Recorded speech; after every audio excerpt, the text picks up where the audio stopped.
महाकाल।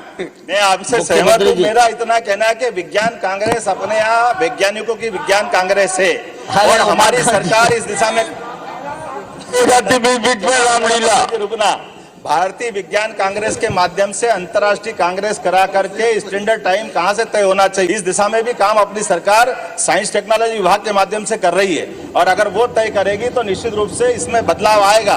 मैं आपको वो याद दिलाना चाहता हूं कि इसमें सरकार की, न केवल राज्य सरकार की बल्कि भारत सरकार की भूमिका भी है और भारत सरकार ये अंतर्राष्ट्रीय स्तर पे काम करेगी, लेकिन इसके लिए प्लेटफॉर्म बनाने का काम अपनी सरकार कर रही है और अपने विभाग कर रहे हैं। ये उसके बाद होने वाला काम है। मैं उसकी बात थोड़ी सी आपको बताना चाह रहा हूं और केवल ये नहीं, कुछ और भी विषय है, लेकिन चूंकि कहीं ज्यादा हो जाएगा इससे बचना चाहता हूं।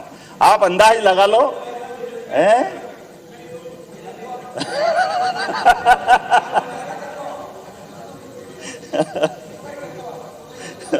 ये थोड़ा सा अब मैं इसकी बात इसलिए कर रहा हूं अपने बीच में से, जैसे आप ध्यान दीजिएगा कि हमारे यहाँ अपने सम्राट विक्रमादित्य, अब संवत की बात अगर करते हैं तो आप अंदाज लगा लो, ये हमारे जो संवत है, आप संवत के मामले में आज मैं कांग्रेस पे ये इस ढंग से आरोप लगाता हूं कि आज भी कांग्रेस के उस तत्कालीन निर्णय के कारण से शक संवत की शासकीय मान्यता है, जबकि संवत की मान्यता होना चाहिए विक्रम संवत की, और विक्रम संवत ये सम्राट विक्रमादित्य के नाम का है।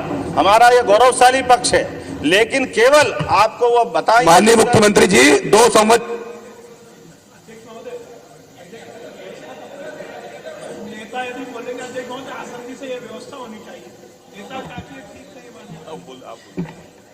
नहीं, सभी लोग शांत रहे भाई। देखिए, मैं आप मुख्यमंत्री जी का उद्बोधन हो रहा है तो हम लोगों को शांति से सुनना चाहिए, इसलिए उम्मीद ये कर रहा हूं कि आप भी अपने सबके इस बीच में से जो जिसका वक्तव्य आए, आप उस बात में जरा आपको लगता है कि बाद में भी बात कर सकते तो जो मेरे से बात कर लीजिएगा, मैं तैयार हूं। लेकिन ये सारी विषय इसलिए रख रहा हूं कि ये सरकार का हिस्सा है, ये सरकार से अलग नहीं है। मैं जो भी बात रख रहा हूं उसमें प्रत्येक चीज में सरकार इन्वॉल्व है, इसके बाद वो चीज खड़ी हुई, उसमें कुछ भी अलग से नहीं। इसीलिए जैसे मैंने विक्रमादित्य की बात कही, अभी अयोध्या की बात करेंगे, अयोध्या भी विक्रमादित्य पे जाके टिकेगी।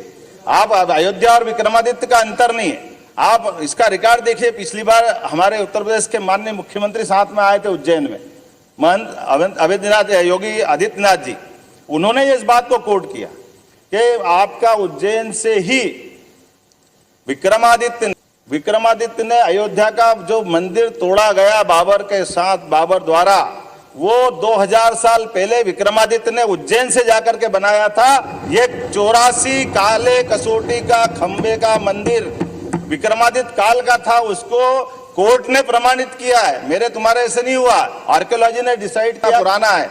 और आप अंदाज लगा लो, दुनिया में 3 भाइयों की जोड़ी प्रसिद्ध हुई है, एक भगवान राम और लक्ष्मण, एक भगवान कृष्ण और बलराम, और तीसरी जोड़ी मध्य प्रदेश की है विक्रमादित्य और भर्तरी। तीसरी जोड़ी इसने मध्य प्रदेश को गौरवान्वित किया है। इसलिए 2 भाई दुनिया के ऐसे जो दोनों ही अद्वितीय रहे, जिनके जीवन के अलग अलग पक्ष है। जब भर्तरी ने शासन चलाया और भर्तरी ने जो साहित्य बनाया, वो भर्तरी का साहित्य आज भी दुनिया में कोई अपना 3 पुस्तकें लिखी उनने, श्रृंगार शतक, नीति शतक और वैराग्य शतक। ये तीनों प्रत्येक के लिए पढ़ने लायक, उसकी विविधता हमारे सबके लिए जानने लायक, लेकिन उसकी गहराई को भी समझने की जरूरत।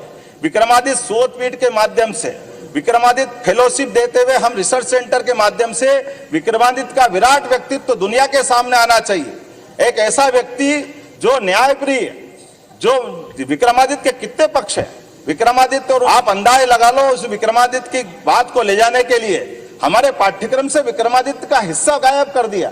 विक्रमादित्य को काल्पनिक बताया गया। विक्रमादित्य कौन से हैं, इसको निश्चित करने के लिए प्रश्न खड़े करें। ये रिसर्च सेंटर के माध्यम से हमने सारे जवाब दिए हैं, कहां विक्रमादित्य अपने इस देश का है और उज्जैन के हैं। और हम नहीं कह रहे हैं, हर साल इसकी अलग अलग प्रकार की फेलोशिप दे करके जो रिसर्च आती है उसकी पुस्तकों का प्रकाशन मध्य प्रदेश शासन के माध्यम से करा रहा है। और विक्रमोत्सव के केवल एक प्रकार के नहीं, उनके एकेडमिक साइट के भी और उनके जनरंजन के कार्यक्रम भी। विक्रमादित्य के बारे में तो हमारी जुडिशली, विक्रमादित्य का न्याय, विक्रमादित्य की वीरता, विक्रमादित्य का दानशीलता, उनका पराक्रम, उनका पौरुष, कोई कल्पना कर सकता है कि एक व्यक्ति में कितने गुण हो सकते हैं? और उसके बावजूद उदारता कैसी, जो आदमी तो आदमी भूत को पकड़ ले, ऐसी वीरता किसी में हो सकती है क्या? ये केवल एक आदमी में हो सकती है जिसको विक्रमादित्य करके जानते हैं। मैं तो आज इस सदन में यद्यपि हमारे अपने सरकार के माध्यम से कई कई प्रकार के काम हुए, कई कई प्रकार की बातें आई, ऐसे कई विषयों पे बात करने के साथ, जैसे नई शिक्षा नीति के मामले में मित्रों ने बात खड़ी की, सरकार की पहली बैठक में हमने एक निर्णय लिया कि सभी प्रकार के कोर्स एक जिले में कम से कम एक ऐसा कॉलेज एक्सीलेंस खोले जिसमें पढ़ने का मौका मिलेगा। तो 52 ही जिलों में हमने 52 एक्सीलेंस, और अब जो सरकारी 55 हुए तो उसको बढ़ा के 55 तक ले जाएंगे, एक्सीलेंस कॉलेज में ले जाएंगे। इसी में निर्णय लिया कॉलेज किस प्रकार के होंगे, कॉलेज सर्व सुविधा युक्त होंगे, जिसमें खेलने का मैदान, हॉस्टल, सभी प्रकार के पाठ्यक्रम को पढ़ने की गुंजाइश, ई लाइब्रेरी, और इसी के साथ साथ बस की व्यवस्था भी रहेगी। 20 किलोमीटर के रेडियस में जाकर के बच्चों को अपने ही महाविद्यालय में आने के लिए किसी और पर निर्भर नहीं रहना पड़ेगा। हमने इसी में दूसरी व्यवस्था की, डिजी लॉकर की। हमारे बच्चे जो अपनी मार्कशीट को, स्थानांतरण सर्टिफिकेट को लिए घूमते थे, अब डिजी लॉकर के माध्यम से मध्य प्रदेश देश का ऐसा पहला राज्य बना है जिसको कोई पत्र अलग से कोई पेपर ले जाने की जरूरत नहीं, वो सबके लिए उपलब्ध रहेगी। हमारी सरकार ने तीसरा निर्णय लिया कि रजिस्ट्री करने के बाद आपको अलग अलग हमारे पटवारियों के चक्कर लगाने की जरूरत नहीं है, सबका नामांतरण अपने आप होगा। 1 जनवरी से जो लागू होगी व्यवस्था, ताकि बीच का ये जो अव्यवस्था है, या अव्यवस्था हम खत्म करने वाले। हमारी सरकार ने निर्णय किया जो सुप्रीम कोर्ट निर्णय करती थी, ये पता नहीं क्या है, मित्र हमारे पे आरोप लगाते हैं, पता नहीं क्यों लगाते हैं। सुप्रीम कोर्ट के निर्णय को लागू कराने की कभी आपके मित्रों, आपके पूर्ववर्ती सरकार में हिम्मत नहीं रही। सुप्रीम कोर्ट ने निर्णय किया 3 तलाक खत्म कर दो, आपकी सरकार ने उस फैसले को लोकसभा में बदल दिया। ये आपकी दुर्भाग्यपूर्ण व्यवस्था है। हमारी सरकार ने 40 साल पहले पुराने लिए 3 तलाक के निर्णय को भी माननीय मोदी जी के नेतृत्व में बदल के रख दिया कि सरकार होती निर्णय लागू कराने के लिए। अगर निर्णय अच्छा है, सुप्रीम कोर्ट का निर्णय है, जनहितैषी है, महिला हितैषी है, वो निर्णय क्यों लागू नहीं होना चाहिए? डंके की चोट लागू कर। हमारी सरकार ने निर्णय किया है आपके मामले में, राम मंदिर के मामलों को कितने प्रकार से उलझाया गया, कितने प्रकार से लटकाया गया, ये आपकी सरकार थी। और हमारी सरकार ने, सुप्रीम कोर्ट ने निर्णय लिया राम मंदिर वही बनेगा। तो डंके की चोट राम मंदिर के मामले में सरकार ने निर्णय लिया, माननीय मोदी जी स्वयं वहां उपस्थित हुए और हमारी सरकार ने राम मंदिर बनने का मार्ग प्रशस्त किया। और मुझे इस बात की प्रसन्नता है, हमारी इस मध्य प्रदेश सरकार ने निर्णय लिया है कि राम भक्तों पे जहां जहां गोलियां चली थी, जहां जहां पास के राज्य में जिनकी आपके पीछे से सपोर्ट थे, उन सरकारों को, हमारे लोगों को गोलियों से भूना गया था, कार सेवकों को अपमान किया गया था। हम फूल बिछाएंगे आनंद के साथ। 22 जनवरी को पूरी सरकार स्वागत करेगी, मध्य प्रदेश सरकार, राम भक्तों का, राम दर्शन करने जाने वालों का। और तीर्थ दर्शन यात्रा के माध्यम से हमारी सरकार ट्रेनों से, बसों से जिनको अयोध्या की इच्छा होगी सबको पहुंचाने का प्रयास करेंगे। यह हमारी व्यवस्था के आधार पर तो सबका स्वागत करेंगे। हमको मालूम है अब सब चले, अब क्या दिक्कत है, भगवान राम के लिए हमको मालूम है। लेकिन राम कैसे हैं, आप भी राम अब करना सीखे हो, लेकिन राम, हमारे राम कैसे हैं आप बताओ। कोई ऐसा शासक हो सकता है क्या जिसके केवल नाम में, नाम तो केवल राम है, लेकिन राम कहां कहां कैसे कैसे दिखाई देते।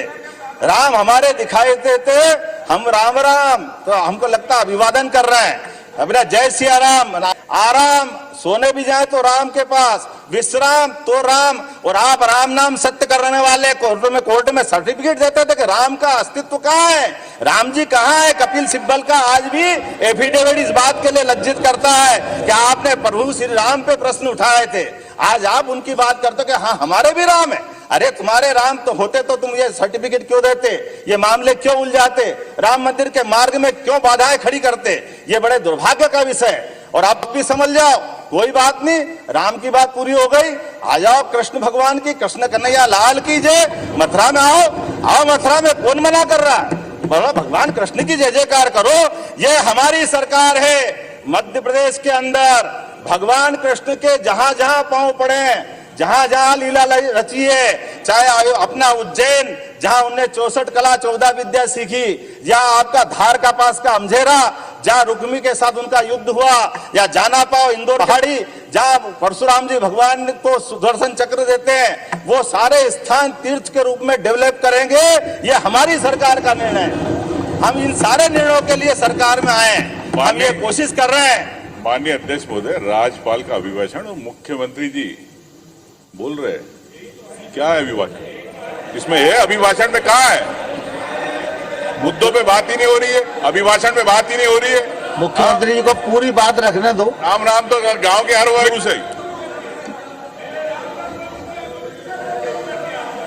ये माननीय अध्यक्ष महोदय, मैंने थोड़ी देर पहले कहा था कि पहले राम की बात करी तो इनने कोर्ट में शपथ पत्र दिया, अभी कृष्ण की बात करी तो फिर बात बदलने लग गई। कृष्ण राम से क्यों नफरत है, पता नहीं क्या कारण है आपका। मैं आपसे निवेदन करता हूं कि आप इसके बारे में गन्ना किसी मंदिर में बैठ के पुजारी बन के कीजिए। यहाँ पे बात हो रही है प्रदेश के मुद्दों की बात। मुख्यमंत्री जी बोल रहे हैं, शांत रहो भैया, शांत रहो, शांत रहिए, कृपया शांत रहिए। उमाकांत जी कृपया शांत रहिए।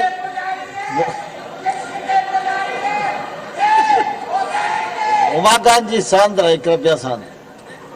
चलो मुख्यमंत्री जी।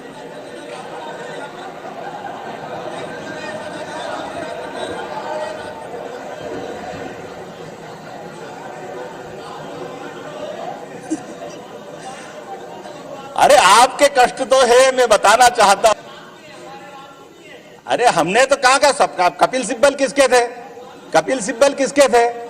कपिल सिब्बल किसके थे? वेणुगोपाल किसके थे? कांग्रेस के सारे महासचिव क्यों शपथ पत्र देने गए? भगवान राम के मामले में, राम सेतु के मामले में, ये सारे सुप्रीम कोर्ट के अंदर दस्तावेज क्यों लगाए? अब हमने थोड़ी लगाए, हम तो हमेशा उसकी बात करने गए।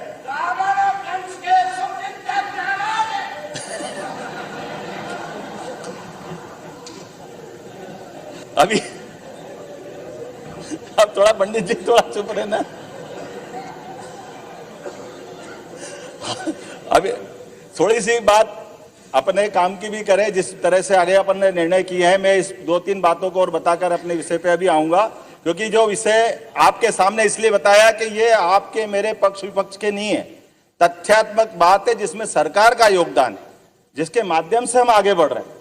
हमने आपको कहा कि अगर महाकाल के महालोक में त्रिवेणी संग्रहालय भी बनाया है, जहां त्रिवेणी संग्रहालय में भगवान महाकाल के कारण तो उज्जैन जाना ही जाता है, लेकिन हम ये जानकारी ले लें कि शैव संप्रदाय हमेशा शैव संप्रदाय की लंबी परंपरा है।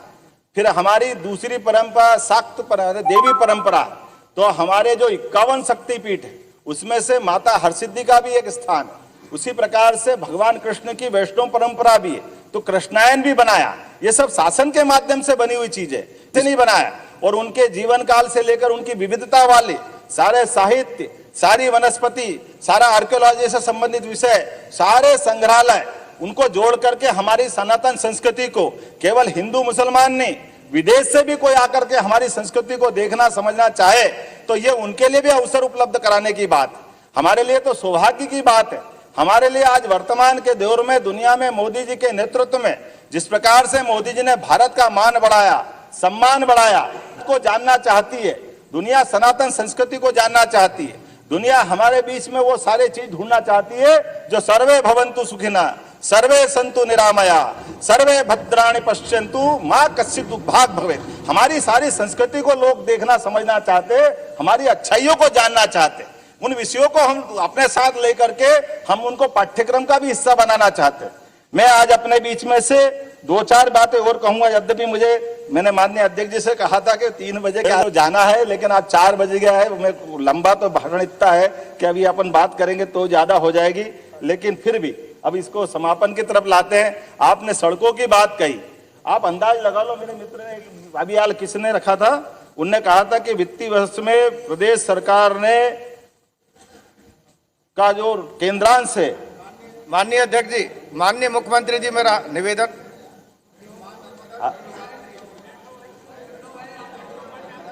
आप बैठिए प्लीज, प्लीज कृपया बताएंगे।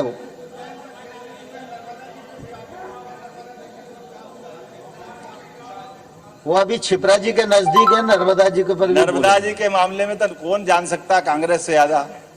कांग्रेस ने 77 में एनवीडीए के निर्णय को लागू न करके मध्य प्रदेश की जनता का अपमान किया है। मुझे इस बात का गर्व है यशस्वी मुख्यमंत्री शिवराज सिंह जी चौहान की सरकार ने एनवीडीए के माध्यम से हमारे मुख्यमंत्री जी बोल रहे हैं, आप विधानसभा में वो रिकॉर्ड दर्ज है प्लीज, जब उन्हें कहा था कि नर्मदा का पानी छिपरा में मिल नहीं सकता है, चंबल में अपने मालवा में जा नहीं सकता, निमाड़ में जा नहीं सकता है, वो सारे डैम पूरे हो नहीं सकते, वो सारे डैम भी पूरे हुए और अभी नर्मदा के पानी के लिए हमारे वो डैम तो पर्याप्त है। हम उस एमओयू को भी रिव्यू कर रहे हैं जिसके बलबूते पर बाकी जगह भी नर्मदा का पानी खपा करके इस प्रदेश की बेहतरी के लिए काम करें।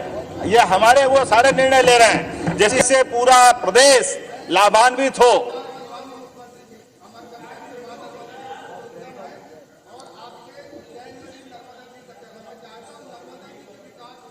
अरे आप जो कहोगे बिल्कुल करेंगे, चिंता मत करो, आप जो कहोगे बिल्कुल करेंगे, बस आपका पक्ष गलत है, दबा जाओ तो और ज्यादा करेंगे।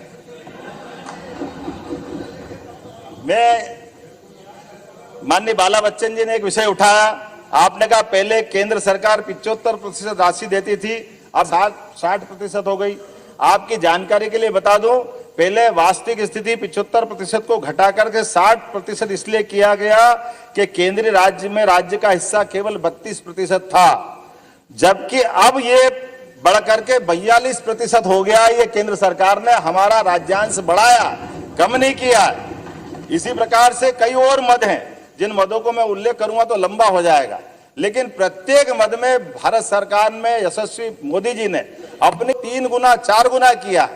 कुल मिला के राज्य बजट का आधे से ज्यादा हिस्सा इसी प्रकार से हमारी योजनाओं के माध्यम से मिल रहा है। इसी कारण से हमारा ये बजट बढ़कर के पर्याप्त रूप से सारी योजनाओं को पूरा करने वाला हुआ।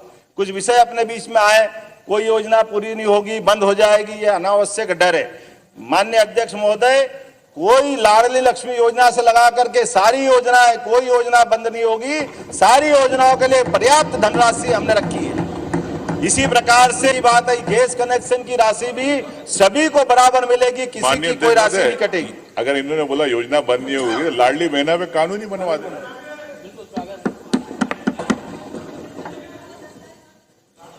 सारी राशि जब जब जिसकी तारीख है उस तारीख में डलती जा रही है। अब ये अलग बात है, आपको जानकारी नहीं तो मैं मेरा अनुरोध है कानूनी बना दे। कानून काहे का बना दे? लाडली बहना पे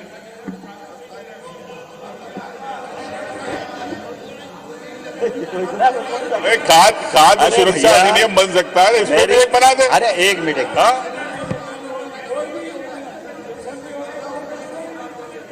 अभी आप माननीय मोदी जी को धन्यवाद दो जिनने कहा कि कुल 4 जातियां, उसमें बहनों को भी एक, उनने महिलाओं के लिए भी रखा है, महिला, युवा, गरीब, किसान। अब आप उसमें महिला सशक्तिकरण की योजना में कानून बना रहे हैं। अब आपके लोग तो वहां बाहर काला लेके घूम रहे हैं दिल्ली में, मैं क्या करूं?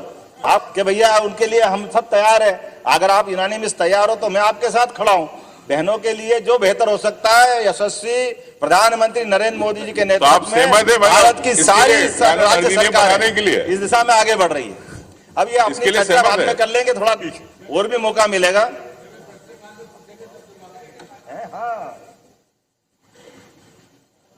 डबल इंजन सरकार का चमत्कार क्या होता बताना चाहूंगा कि मध्य प्रदेश से बीमारू राज्य का कलंक हटा। किलोमीटर से अधिक लंबाई की चमचमाती सड़कें अगर बनी है तो केवल डबल इंजन सरकार के कारण बनी है।